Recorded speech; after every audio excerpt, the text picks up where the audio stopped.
Kavi FM. Tout de suite sur Kavi FM. Bonjour à tous, il est 16h passé de 7 minutes sur la pendule numérique de Kavi Média. Bonne arrivée sur nos antennes dans cette émission sportive. C'est comme ça se passe chaque jeudi dès qu'il est 16h, temps universel. On parle que du sport. Aujourd'hui, on va fêter nos sommaires ensemble. On commence avec l'actualité dominante. On a vu parmi les 30 nominés du Ballon d'Or européen, il s'agit bien de Serhou Guirassy, qui fait partie aujourd'hui parmi les meilleurs attaquants en Europe, comme meilleur buteur de la Ligue des Champions, comme meilleur buteur de la Coupe du Monde des clubs. Serhou Guirassy parmi les 30 nominés. Ensuite, on parlera du championnat d'Afrique des Nations, CHAN 2025, qui se déroule en Ouganda, Tanzanie et Kenya. Il faut essayer quand même de le reconnaître, cette formation guinéenne doit jouer demain à partir de 17h, temps universel, contre cette formation ougandaise. Dans cette émission sportive, vous aurez l'opportunité de suivre la conférence de presse d'avant-match de l'entraîneur guinéen Souleymane Camara Abedi avec Ibrahima Sori Sankan. Vous allez les voir dans un court instant. Destination en Europe pour parler de cette formation des Bleugrana. Le Barça prêt à attaquer Ter Stegen en justice. C'est la question qu'on se pose. On va débattre ce sujet avec nos chroniqueurs sportifs et vers la fin de cette émission, on parlera des transferts. La question fondamentale qu'on se pose dans cette émission sportive, il s'agit bien de Amadou Diawara. Pourrait-il se relancer avec Leganés désormais? Dans ce club, il y a deux Guinéens qui évoluent dans ce club léganesque. Il s'agit bien de Amadou Diawara et aussi de Seydouba Cissé. On va en parler parce qu'on a vu tout dernièrement ce joueur traverser des moments difficiles. Notre question dans cette émission, est-ce qu'il va se relancer avec Léganesque? Parce que bientôt, les éliminatoires de la Coupe du Monde, c'est le mois de septembre. La Guinée doit jouer en Algérie, au Maroc pour recevoir cette formation algérienne. Mesdames et messieurs, installez-vous confortablement. Bonne arrivée dans World Sport. On est ensemble jusqu'à 16h55 minutes. Micro-présentation. Amadou Major Diallo dans ce studio. Je ne suis pas seul pour animer cette émission. Je suis avec Bobo Mané. Bonsoir et bienvenue. Bonsoir Major, bonsoir à toutes et à tous. Mamadjan Baldé, bonsoir. Oui, bonsoir Major et bonsoir à tous ceux qui nous suivent. C'est le président de l'association des supporters des Bleugrana en Guinée, c'est ça. Allez, Mamadjan Baldé. C'est une structure non officielle d'abord, c'est cela. Alors, mais je sais que ça est en cours, ça est en cours. L'association des supporters de Barça en Guinée. Mamadjan Baldé est là pour vous, va la représenter à la console numérique. Déjà, les techniciens, ils sont là à réalisation avec Michel et tant d'autres. On va commencer pour parler de l'international guinéen. Serhou Guirassy, on a vu avec ses prestations lors de la dernière Ligue des Champions avec cette formation de Borussia Dortmund qui a été éliminée par le Barça dans des conditions quand même difficiles. Le Guinéen s'était démarqué lors de cette rencontre. Il a été co-meilleur buteur de la Ligue des Champions, co-meilleur buteur de la Coupe du Monde des clubs. Et la saison dernière, il n'était pas parmi les 30 nominés. Cette fois-ci, Serhou Guirassy grimpe, mais attention, la concurrence elle est rude. Il y a un autre Africain qu'on appelle Achraf Hakimi qui a remporté la Ligue des Champions avec beaucoup de trophées pour cette formation parisienne. Mamadjan Baldé, quand même, le Guinéen a progressé. Oui, en fait, c'est une réparation. Sa nomination parmi les 30 cette saison, c'est une réparation. La saison dernière, à la même époque, on était en train de s'indigner de voir une liste de 30 joueurs et ne pas voir Guirassy dans cette liste-là. C'était scandaleux et c'était le grand absent des 30 nominés de la saison dernière. Et cette année, ils se sont dit peut-être qu'il faut réparer cette injustice. Et lui, la preuve que c'est un joueur avec un gros mental, aurait été d'autres joueurs, ils allaient lasser prise. Et lui, il a continué à se battre, à travailler et à mettre ses stats.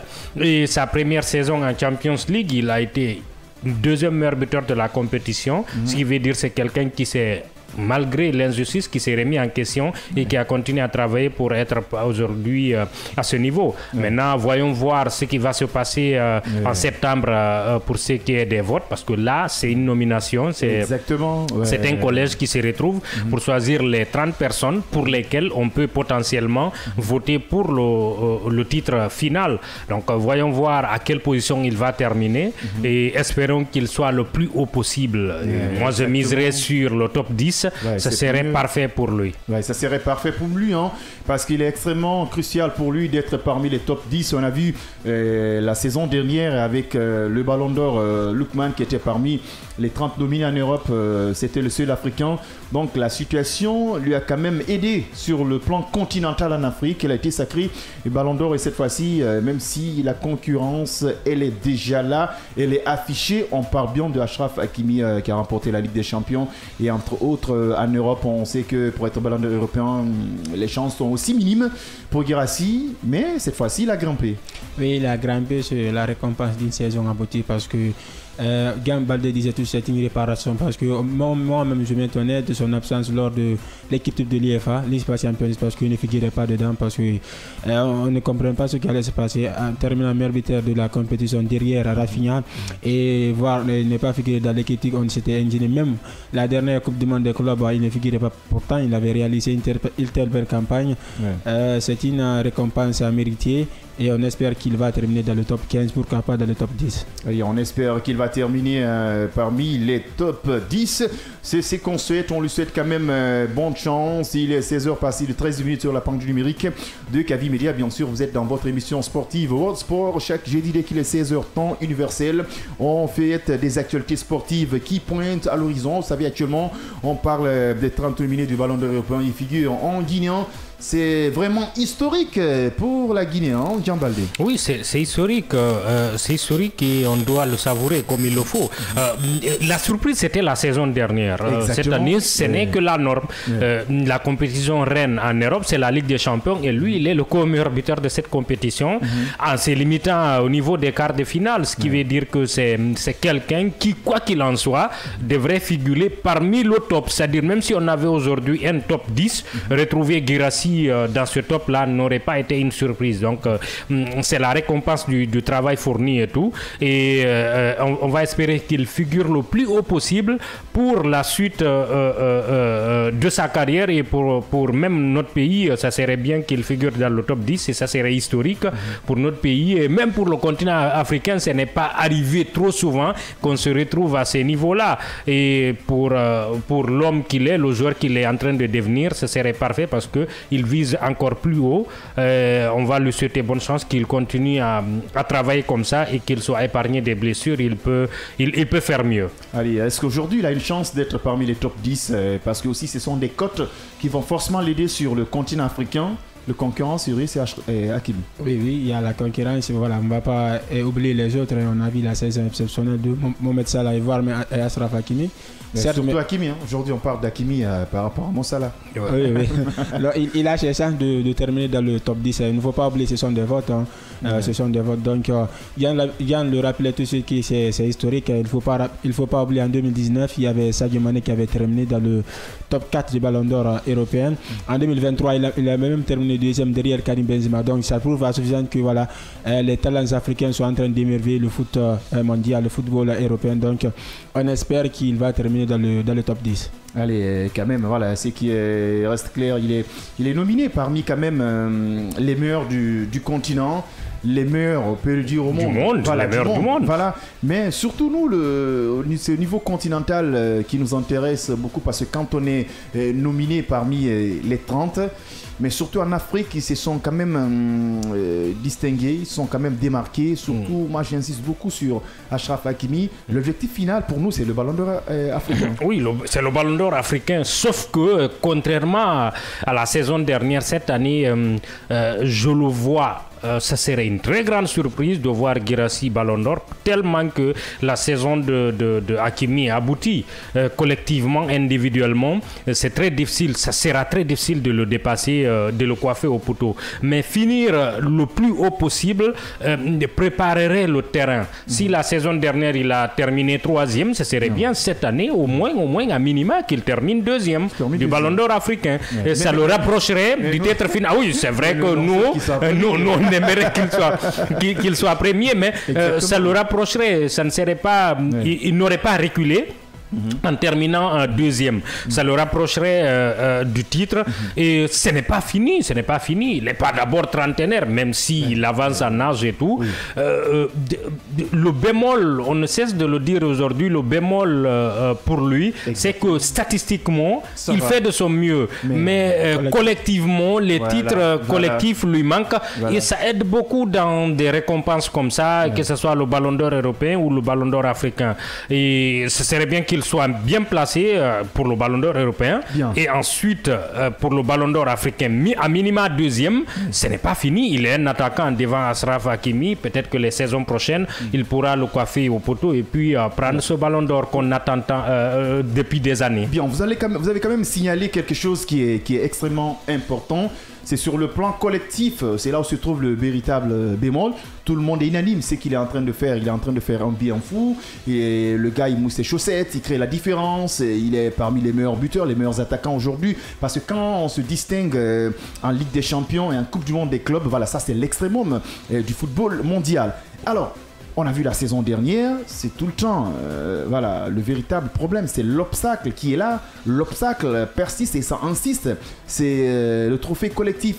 Il reste avec Dortmund. Est-ce qu'aujourd'hui, avec Dortmund, on est optimiste d'avoir un trophée collectif? L'âge qui avance, deuxième année, il progresse et derrière, il y a des attaquants aussi qui sont en train de comment dirais-je, d'émerger. En tout cas, ça nous taraude l'esprit. Est-ce que rester avec Dortmund va continuer à nous faire rêver, de nous mettre en suspense et vers la fin, il n'arrive pas à atteindre son objectif? Ça va être compliqué. S'il est là pour l'ambition de remporter le Ballon d'Or africain, moi je pense qu'il doit quitter Dortmund parce que Dortmund, nous savons très bien, c'est un club qui forme des talents et des grands attaquants sont passés par là-bas, les Robert Lewandowski. Mais c'est un club qui arrive difficilement à remporter des trophées nationaux parce qu'il y a l'ogre bavarois qui est en face là-bas, ça va être compliqué la concurrence. Certes, voilà, il est en train de nous émerveiller avec des réalisations incroyables. On a vu la saison précédente avec le Stuttgart, ce qu'il a réalisé. C'est le seul bémol, s'il veut remporter le Ballon d'Or, il doit quitter Dortmund, c'est obligatoire, sinon je le vois mal. Là, cette fois-ci, vous voulez dire que cette saison encore, Guirassy ne va pas atteindre son objectif. Est-ce que Guillaume, vous êtes d'accord avec nous? Oui, au vu de ce qu'on a vu de la saison, ce n'est pas tant par sa faute, c'est du fait que les concurrents ont fait mieux, surtout collectivement. Exactement. Si on partait sur des chiffres individuellement, il n'a pas à rougir devant les autres, ni devant Salah, ni devant Achraf Hakimi. Sauf que dans l'armoire à trophées, lui, il n'en a aucun. Alors que les autres ont soit un, et pour Hakimi, il en a 3 déjà. Ce qui veut dire qu'il a une certaine avance dans la tête des gens, parce que c'est ce qui reste dans la tête des gens. Et s'il veut continuer, s'il veut franchir ce cap-là, espérer prendre le Ballon d'Or, surtout africain, il faudrait qu'il se trouve une destination, un club qui puisse lui assurer au moins un trophée par saison. C'est-à-dire, ça peut dissiper les critiques. Vous avez un trophée, vous êtes meilleur buteur d'une compétition, ça change tout devant n'importe quel autre joueur. Et ça n'en prend pas le chemin pour le moment. Tout est réuni pour qu'il reste à Dortmund. Mais bon, on peut aussi prendre des trophées à Dortmund, sauf que ça arrive une fois sur 10 ans. Ouais, les probabilités quand même sont faibles. Oui, ça arrive une fois sur 10 ans. Et on va croiser les doigts s'il reste à Dortmund, qu'il puisse prendre au moins un trophée cette saison et ça nous libérerait d'un gros poids. Alors aujourd'hui, c'est quoi l'inquiétude? C'est quoi aujourd'hui le véritable problème? Pourquoi il est tout le temps stagné avec Liverpool? Avec Dortmund, malgré ses performances, parce qu'à un certain moment, on parlait de cette formation parisienne et puis le dossier n'est pas là. Il y a le Milan AC, il y a beaucoup de clubs quand même qui sont en carence des attaquants de pointe pour avoir le profil de Serhou Guirassy. Pourquoi il reste tout le temps dans ces clubs? C'est l'entourage, c'est le management. Voilà, on se pose beaucoup de questions. Peut-être c'est l'entourage parce que voilà, il faut rappeler que Serhou Guirassy maintenant il n'est pas n'importe qui. Voilà, il a Guinée. Il a des rôles maintenant. Est-ce qu'il va choisir de choisir un club? Parce que moi, si on regardait une destination possible, pourquoi pas du côté du Real Madrid? Mais est-ce que Kylian...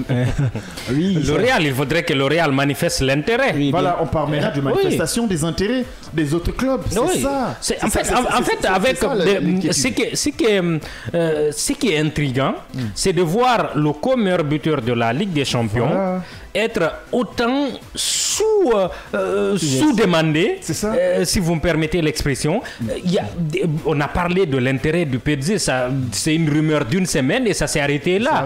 Et après, il n'y a aucune autre rumeur sérieuse qui est partie pour aller au bout de cela. Maintenant, il y a ça, mais il y a l'autre aspect. Il me semble que, selon ce que j'ai observé de Guirassy, c'est qu'il s'est dit que sa carrière a pris du temps pour décoller. Et l'endroit où cette carrière a décollé, c'est en Allemagne. Il connaît mieux le championnat.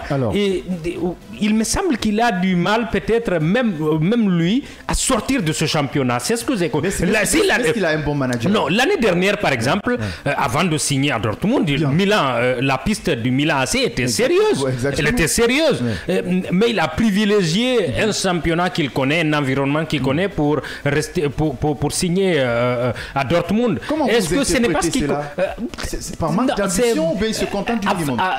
Non, en fait, nous qui voulons qu'il aille dans un club qui gagne des trophées, on peut se dire oui, c'est un manque d'ambition, mais bon. Mais bon, de l'autre côté, tu te dis, c'est à 26-27 ans que sa carrière a décollé. Et il a fallu qu'il vienne dans le championnat allemand.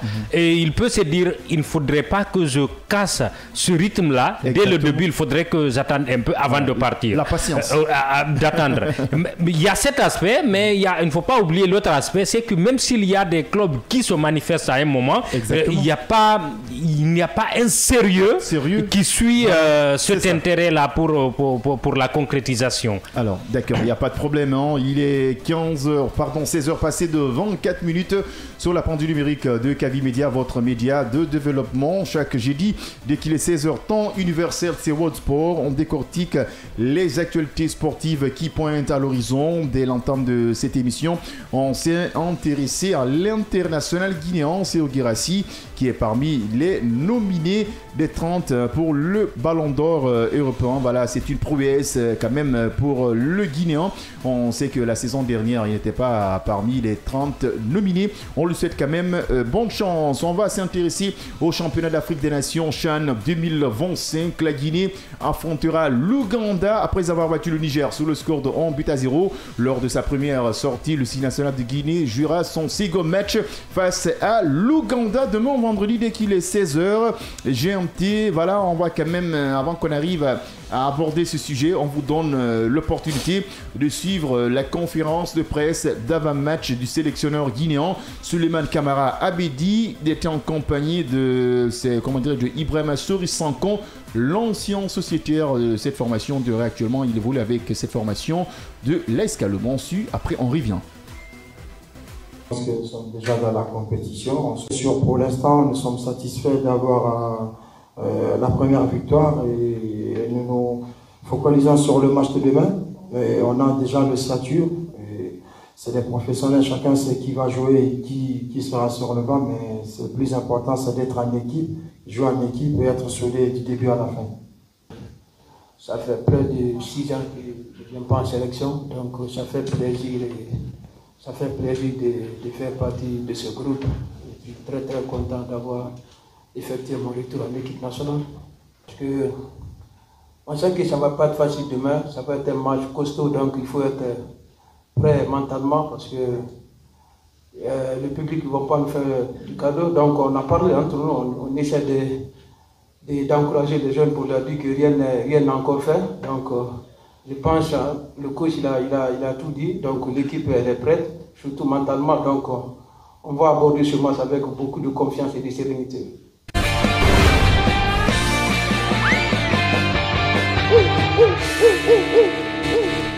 On on va aborder cette rencontre avec beaucoup de sérénité. Ça a été la dernière phrase de Ibrahima Sory Sankan lors de ce point de presse à la veille de la rencontre contre l'Ouganda. Un match franchement crucial pour que l'équipe guinéenne arrive à continuer dans cette compétition qui est rude avec des jeunes joueurs africains qui ont d'énormes potentialités. Le championnat d'Afrique des Nations, on se rappelle d'Ibrahima Sory Sankan lors du CHAN rwandais, c'était en 2016 où il avait marqué un but somptueux.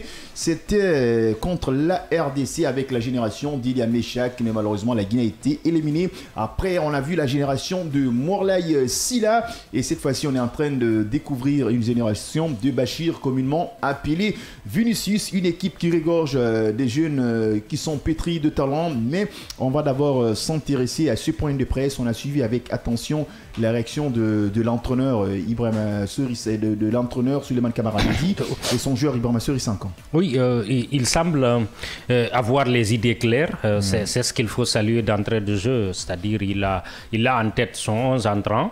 Et il semble que dans le groupe, tout le monde sait quel rôle il doit jouer, mais tout le monde l'accepte parce que c'est un groupe. C'est un groupe. Quand vous sélectionnez plus de 20 joueurs, vous savez que tout le monde ne va pas jouer, mais c'est un groupe. Il faut l'esprit d'équipe doit primer et en ce sens, il semble tenir la barque. Et Sankan, pour revenir à Sankan, peut-être c'est un peu le papa de cette génération. C'est-à-dire c'est le rescapé de la génération 2016-2017 dont on parle là. Il a l'expérience surtout de cette compétition et il peut apporter cela à ce groupe-là. Et globalement, il y avait des doutes avant le début de la compétition. Surtout moi j'avais des doutes. C'était une équipe qui encaissait et qui ne gagnait pas. Pendant les matchs de préparation, je parle des véritables matchs de préparation parce que vous allez me parler tout de suite. Je suis d'accord avec vous. Mais attendons de voir la suite de la compétition. C'est-à-dire, j'avais des véritables doutes dans cette équipe. Et là, dans ce match d'ouverture, j'ai vu une équipe qui était plutôt bien organisée, qui a su saisir ses chances et qui a su faire le dos rond après, c'est-à-dire défendre son résultat et avoir ce résultat positif pour cette première rencontre. Et en ce sens, il faut tirer chapeau au coach. C'est un plan de bataille qu'il a implémenté et ça a marché. Il faut saluer cela parce qu'on est enclin à critiquer les entraîneurs quand ça perd. Mais quand ça gagne, le plus souvent, on s'en tient au buteur ou au joueur et on oublie que oui, il y a toujours un homme derrière. Il faut le saluer encore quand ça gagne. Quand ça gagne, parce qu'il est accompagné aussi de l'entraîneur Guillaume Souma, lui aussi qui maîtrise très bien les rouages du championnat guinéen de Ligue 1. Guy Copresse, on attend quand même la saison à venir, comment les choses vont se dérouler, parce que cette fois-ci quand même on a eu l'opportunité de découvrir des joueurs comme Moïse Silla, l'attaquant de pointe qui souffrait de quelques pépins physiques. Et voilà, et selon l'entraîneur, il a repris les entraînements avec l'effectif. Et le portier Ousmane Camara, gros bébé sociétaire de la Flamme olympique de Guinée, Ousmane Dramé du AFIA, qui a fait un très bon match. Alors, quelle analyse faites-vous sur la réaction de l'entraîneur Souleymane Camara Abedi et de son joueur Ibrahima Sory Sankan à la veille de ce match aussi crucial pour la Guinée? On sent de la détermination, de la confiance, parce que voilà, on a joué quand même une rencontre costaud face à cette formation nigérienne qui ne nous a pas facilité les tâches. On a vu la première période, ça a été une première période très compliquée. Voilà. Certes, il y avait la domination, mais on n'arrivait pas à concrétiser les occasions. En deuxième période, on a eu ce changement, ce sursaut d'orgueil qui a réveillé l'équipe nationale. On a marqué ce but d'inaction collective.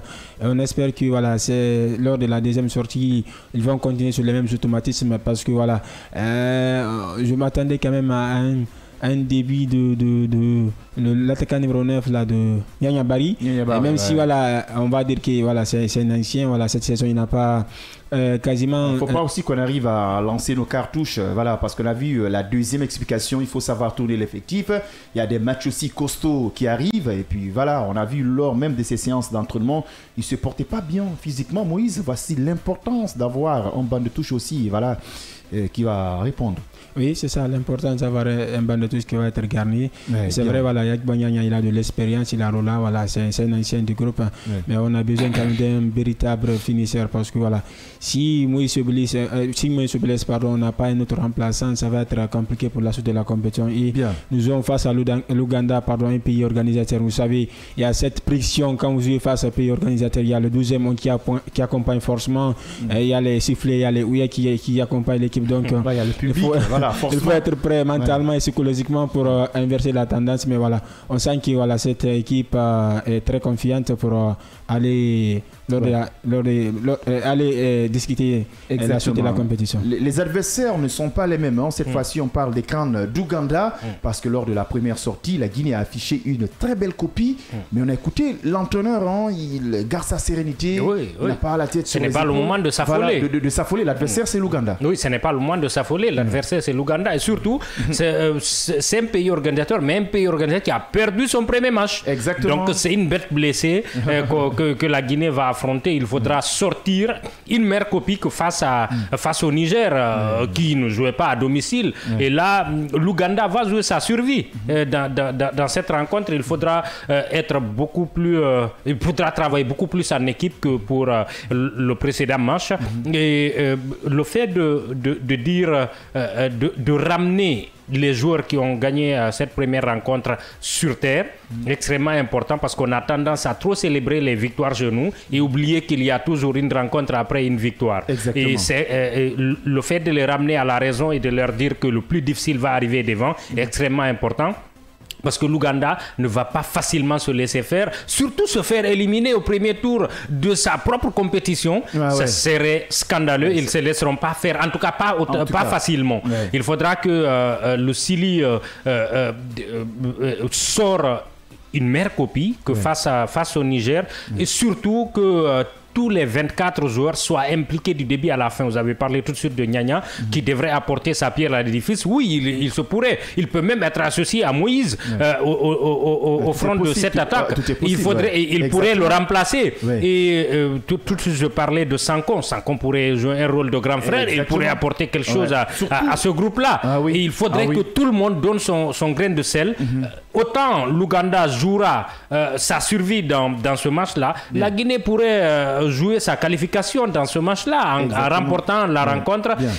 La pression pourrait retomber et elle pourrait aborder plus facilement la troisième rencontre. Allez, vous êtes sur le média de développement Kavi Média. Vous êtes en train de nous suivre via notre page Facebook Kavi TV et à la radio sur la 89.5 dans le bouquet canal 410. C'est comme ça se passe chaque jeudi. Dès qu'il est 16h, on parle que du sport sur nos antennes. On est ensemble jusqu'à partir de 16h55 minutes et vers la fin de cette émission, on parlera des Blagouana. Mais cette fois-ci, on va partir avec le footballeur guinéen Amadou Diawara. Pourrait-il se relancer avec l'Eganesque Amadou Diawara qu'on avait vu avec l'AS Roma, avec pas mal de clubs en Italie? Il a traversé des moments difficiles, il s'est aventuré dans des clubs inférieurs et cette fois-ci, il est parti rejoindre son homologue guinéen Seydouba Sisséan. La question qu'on se pose, est-ce qu'il pourra-t-il se relancer et revenir en super forme en équipe nationale, même si l'Eganesque va évoluer en seconde division la saison à venir? Oui, mais vous savez, les Ghanais, c'est un club qui est capable quand même qui pratique le beau jeu, donc c'est une opportunité pour lui parce que voilà, vous avez dit il évolue dans des clubs inférieurs, dans les divisions inférieures.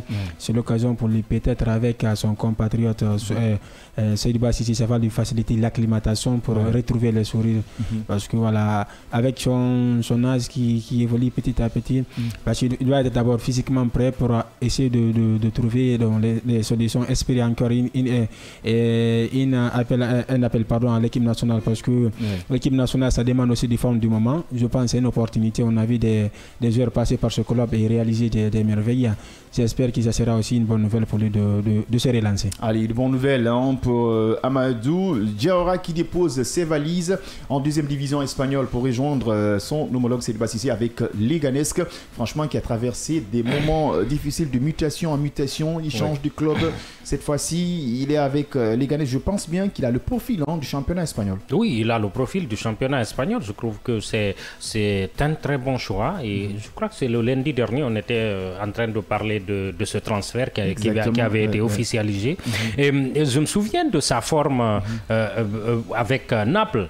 Pour moi, c'est le meilleur Amadou Diawara qu'on a eu. Et son transfert à l'AS Rome était pour moi un échec. Et ensuite, il est parti à Anderlecht avant de rebondir en début d'année en deuxième division espagnole. Exactement. Et après, à partir de juin, il était libre de tout contrat. Et Leganés l'a contacté. Je crois que c'est un beau challenge parce que Leganés est descendu la saison dernière. Et il ambitionne très rapidement de revenir en première division. Et ils ont les armes pour. Moi, j'ai vu Leganés opérer de très bons matchs la saison dernière. C'est l'un des clubs qui a réussi à battre le Barça la saison dernière. Il ne faut pas l'oublier. Oui, et même l'Atlético. Ce qui veut dire que c'est un club qui a des armes et qui peut très rapidement revenir en première division. Et avoir Amadou Diawara au niveau du milieu de terrain serait un atout, surtout qu'il a de l'ambition.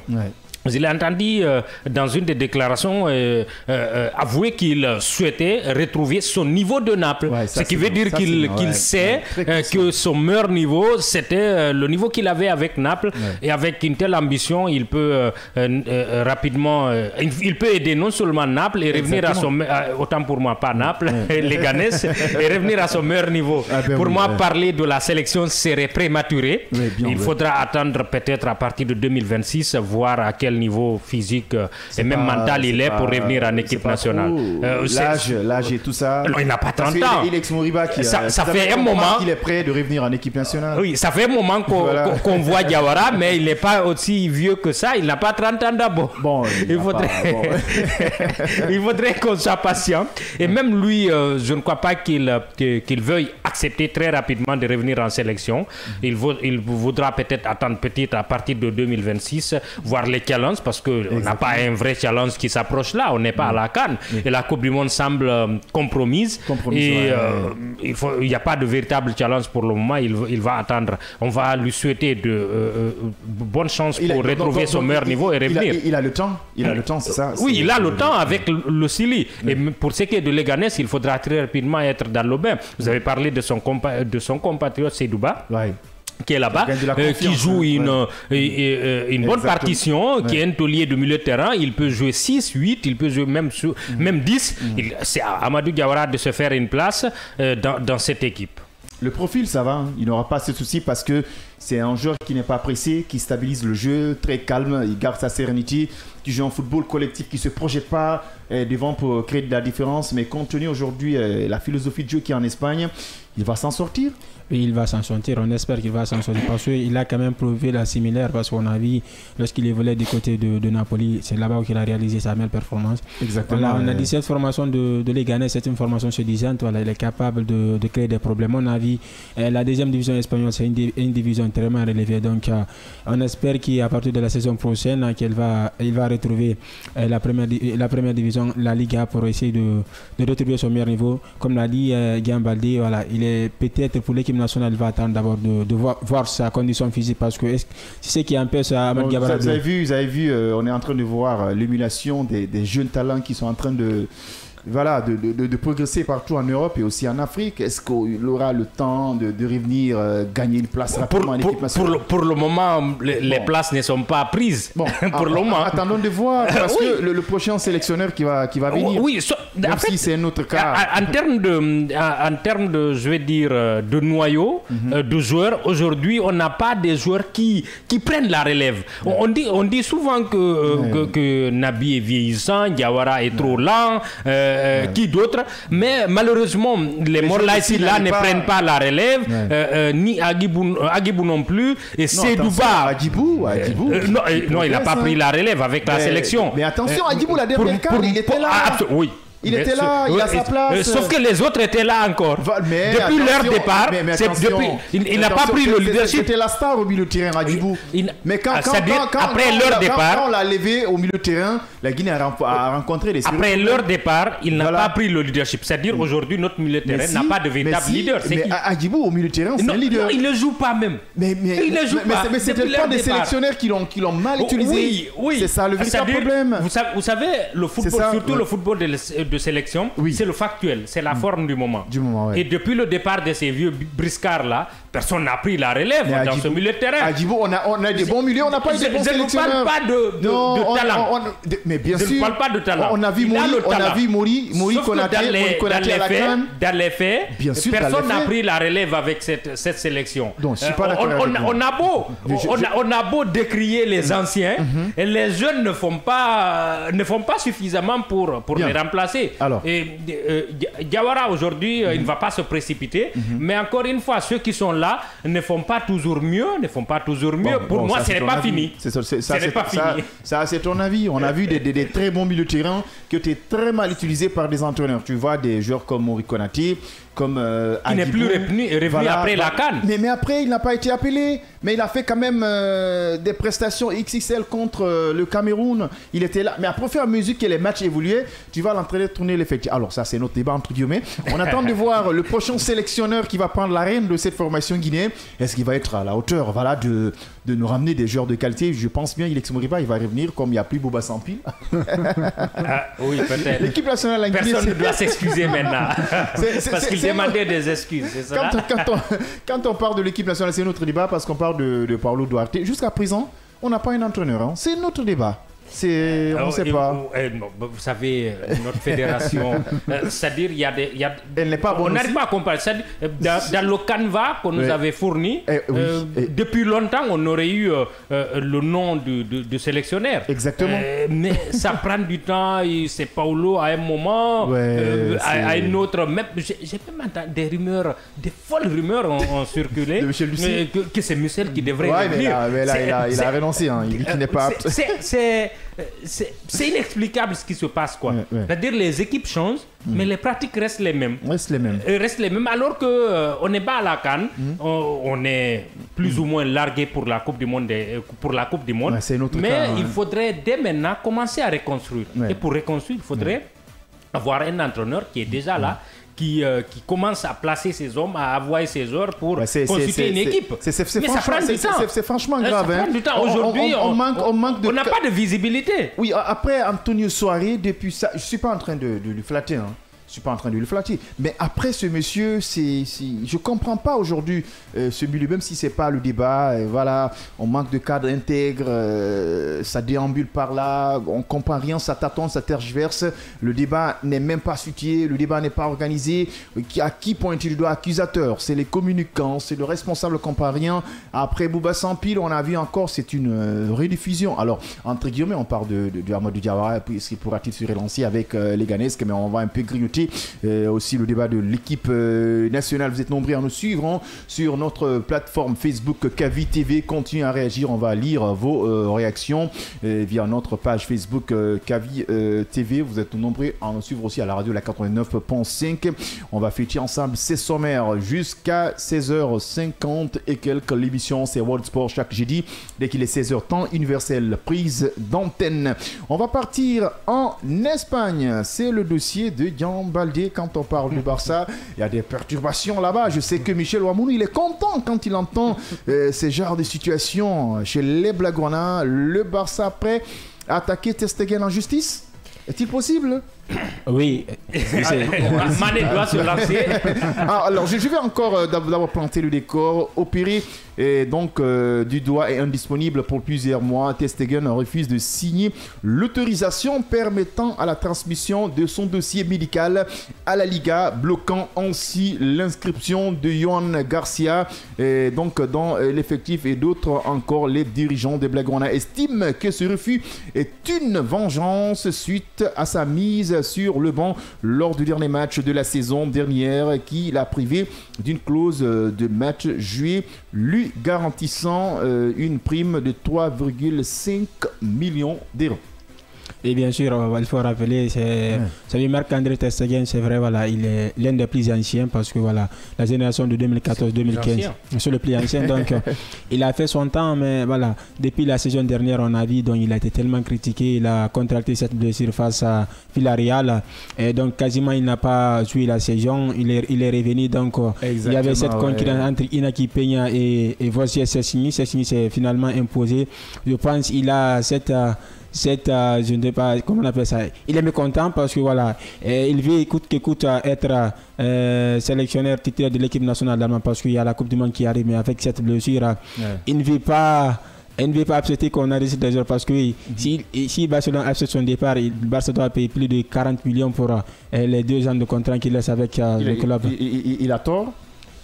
Bah, sur ce côté, il n'a pas tort, mais voilà. Ah bon? Il ne veut pas partir, il ne veut pas laisser qu'on arrête les autres joueurs. Mais comment vous interprétez ça? Alors, on va d'abord laisser Dian parler, le président de l'association des Blaugrana de Guinée.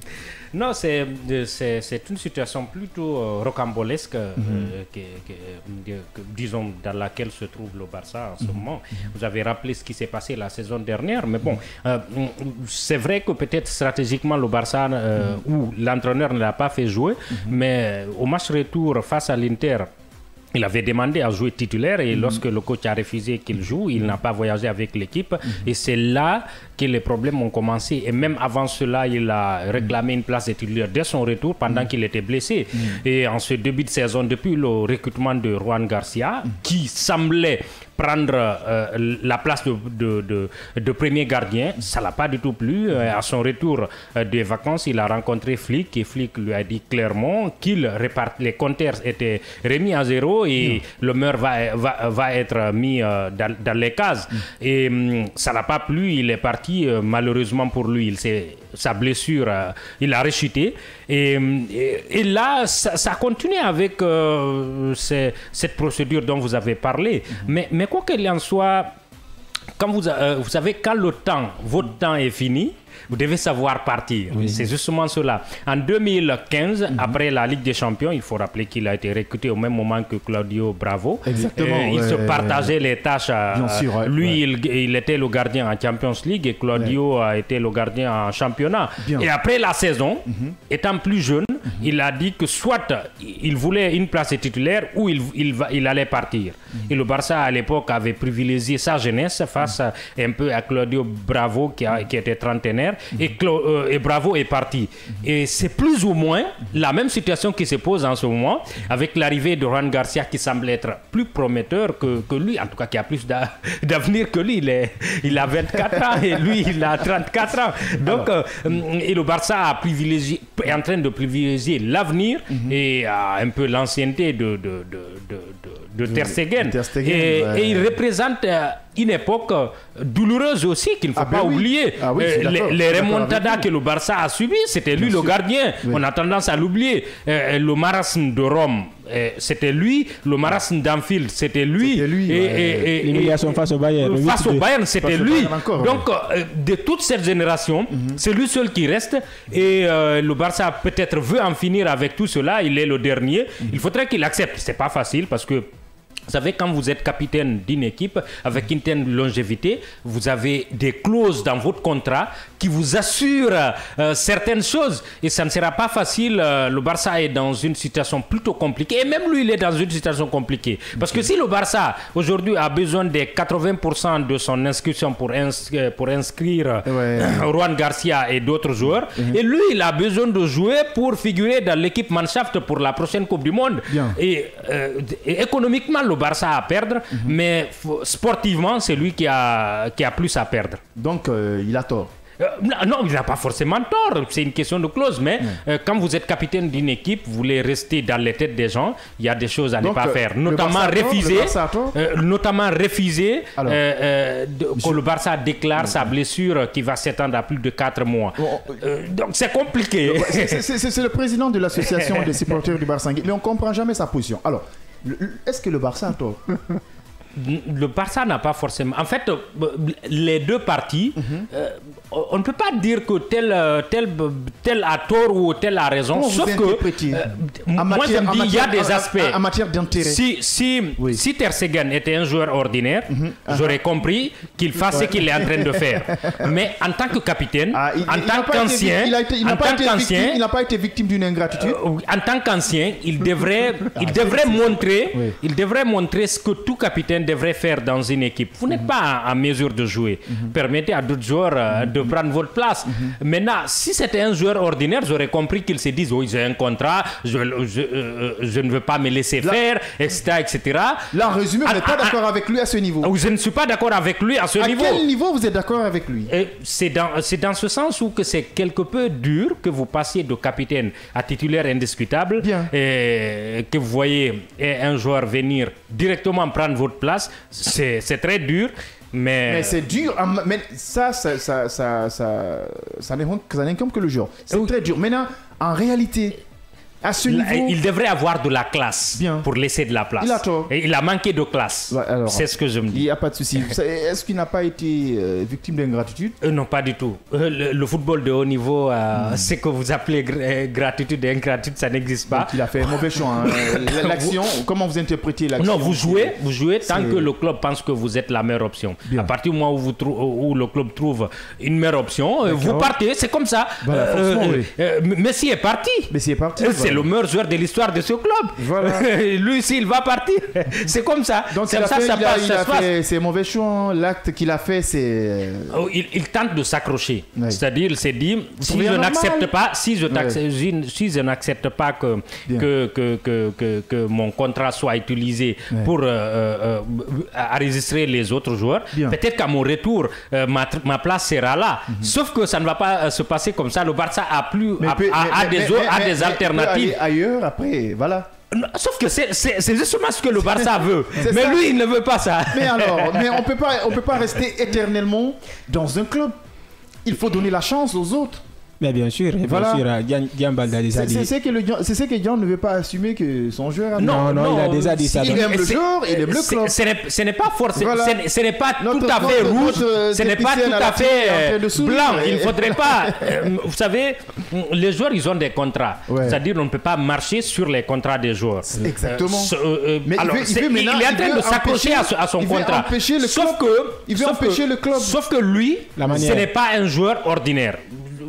On va revenir un peu en arrière. Piqué, par exemple, lorsque le Barça a voulu finir avec lui, il lui restait 2 ans de contrat qui lui valait au moins 50 millions. Exactement. Et il a mis une croix sur ces 50 millions, il est parti sans rien réclamer. La même chose avec Xavi, la même chose avec autant pour moi, pas Pedri, Sergio Roberto, etc., etc. Ça, c'est des joueurs qui ont compris qu'ils sont des légendes pour le club et à un moment donné, le club a besoin de tourner la page et ils ont accepté. Et lui, il a refusé. Contractuellement, on n'a pas grand-chose à lui reprocher, mais pour rester dans les têtes des gens comme une légende du club, il n'a pas choisi la bonne option. N'a pas choisi la bonne option. Il est déjà 16h passées de 53 minutes sur la pendule numérique de votre média de développement. Vous êtes dans cette plateforme sportive World Sport jeudi dès qu'il est 16h temps universel dans ce studio. Amadou, Major Diallo, Bobo, Mané, Mamad Gian Baldé pour animer cette émission. À la régie télé, c'est Fatmata Kaba qui gère à la radio Albourari 5 ans. À la réalisation, Michel Ouamouno. Moi, je l'appelle comment? Mimiche, hein? Voilà. Oui. Un fervent supporter des Merengues. Voilà, il suit de près les actualités qui se passent avec les blagues. Oui, c'est-à-dire il suit plus les actualités du Barça plus que même le Real. Qu'est-ce qui se passe du côté du Real, qui a un match demain et qui refuse que le match soit diffusé pour ne pas voir les lacunes. Ah, il est content. Mbappé en forme, hein, parce que on cherchait des attaquants partout. Hein. Il venait partout pour chercher un attaquant de pointe. Donc, valeureux auditeurs, ici s'achève cette émission sportive. Moi, quand même, vous me retrouvez le lundi, pas le lundi là, hein, le lundi en 8. Parce que moi, je pars en congé. Je vais un peu me reposer. Le lundi, vous ne me verrez pas dans l'émission World Sport. Seulement le lundi en 8. C'est ça, la vraie vérité. me reposer. C'est comme ça, hein, valeur auditeur. Il faut préciser que tu pars en Europe pour les vacances, c'est voilà. cela. Bon, là, je parle pas pour pas que mes amis Gaspo commencent à rigoler. Il n'y a pas de souci, hein, on se quitte avec des salutations comme le début. Hein. Merci. Oui, et merci, ça a été un plaisir. Et je donne un carton vert plutôt à Kaby Alonso qui essaie quand même de choisir parce qu'il a compliqué cette saison. La défense sera Hussein et le Brésilien Eder Militao. Voilà, ça c'est notre émission. Diabalde, merci. Et merci, c'était un plaisir. On a passé une bonne journée. On était là le matin. On enchaîne avec cette émission aussi. Voilà. Donc c'est un plaisir de servir les auditeurs. Il n'y a pas de souci, auditeurs, téléspectateurs, vous allez forcément me manquer, mais on va se retrouver sur Facebook pour parler des débats. On remercie la réalisation. Gardez votre position dans un court instant. C'est l'émission Barama Warati. C'est ça, hein? Alors, il n'y a pas de souci. Merci à vous. Au revoir.